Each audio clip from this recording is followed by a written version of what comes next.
So, I never thought I'd hear myself say this, but welcome to the CrossCountry Super Voyager review. We're just waiting for 221118 to arrive, take us to Bristol Temple Meads.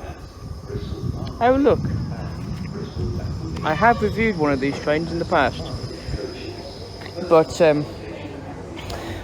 I just wish it was you that was taking me to Bristol.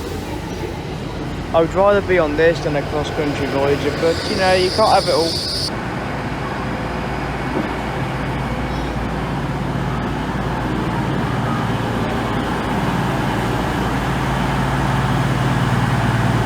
Exavanti!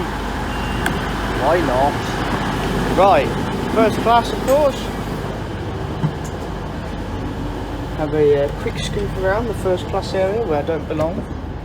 So the first class area, Exavanti, so the seats are much nicer compared to CrossCountry. Have overhead luggage, they have seat reservations, they have dot matrix displays, 2x1 seating with wheelchair spaces. They do have plug sockets, USB ports as well. Bin. The whole train is a bin, so there's no need to a toilet. That works.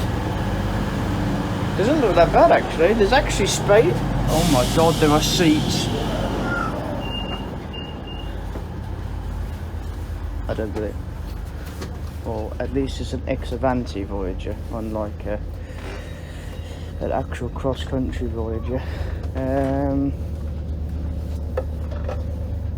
This will have to do.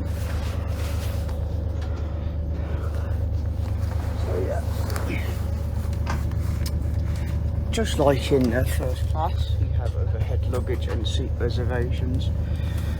There's heavy luggage over there. There is bike facilities, but that's at the other end of the carriage. We're in coach B. Foldable seats, plug socket, lights, a hook for coats or other things. Oh yeah, you got armrests as well, mate. Your armrests there. And now for an in-depth review of the trains, detailing their, history and services and what I think of them. And as you can see, the Wi-Fi is working perfectly on this Voyager. So, the Class 221 Super Voyagers, along with the Class 220s, were built by Bombardier Transportation in Bruges, Belgium, and in Wakefield in England, with a total of 44 units being built and first entering service with Virgin Trains in 2001. Unlike the 220s, the 221s are mostly 5 coaches, numbered from 101 to 140. With 141 to 144 being 4 coaches long. They are also fitted with a hydraulic tilting mechanism, which allowed the Super Voyagers to tilt at high speeds to maintain that speed whilst turning, hence the name Super Voyagers. However, the tilting mechanisms were disabled in 2008 to save maintenance costs. They also have a different bogie setup compared to the 220s.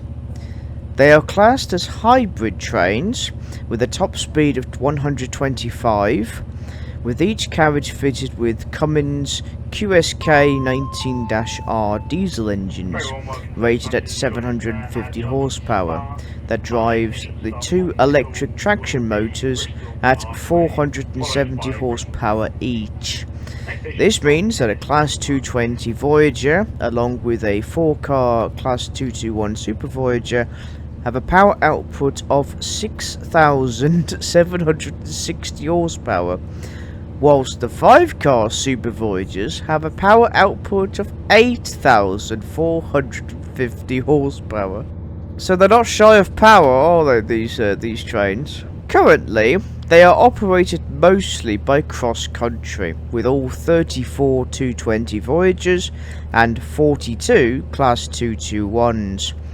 Running services from Penzance, Plymouth, Exeter, Bristol, Birmingham, Cardiff, Bournemouth, Southampton, Reading, Manchester, Derby, Leeds, York, Newcastle, Edinburgh, Glasgow, Dundee and Aberdeen. Grand Central operate the other two super voyagers not yet owned by CrossCountry. So they operate from London King's Cross to a Bradford interchange. Now, due to their design being affected by the tilting mechanism, the interior of the Voyagers and Super Voyagers is quite narrow, with insufficient space for luggage, bicycle, wheelchair users, and just people in general. It doesn't help that they operate long-distance services with 4 to 5 coaches, instead of just being lengthened to 8 and 10 coaches. Even if they couple a 4 or 5 coach train together to make an 8, 9, or on the rare occasion a 10 car service, they'll just split them up somewhere halfway or just lock it out because they don't have enough staff, and they still won't have enough space for everyone. Some passengers have been left behind at stations. I know I have.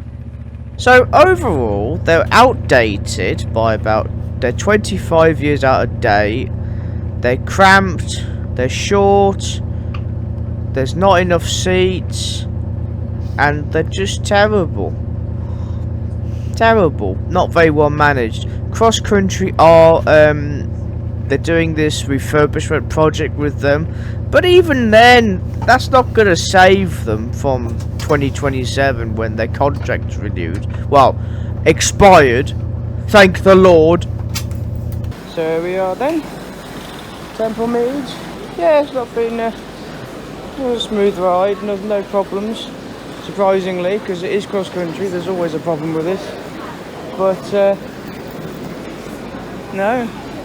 All we've got to do now is wait for a train to Weston-super-Mare. As you would have already seen the vlog. But anyway, make sure you like, comment, subscribe. Thanks for watching, and we'll see you in the next train review, whatever that will be.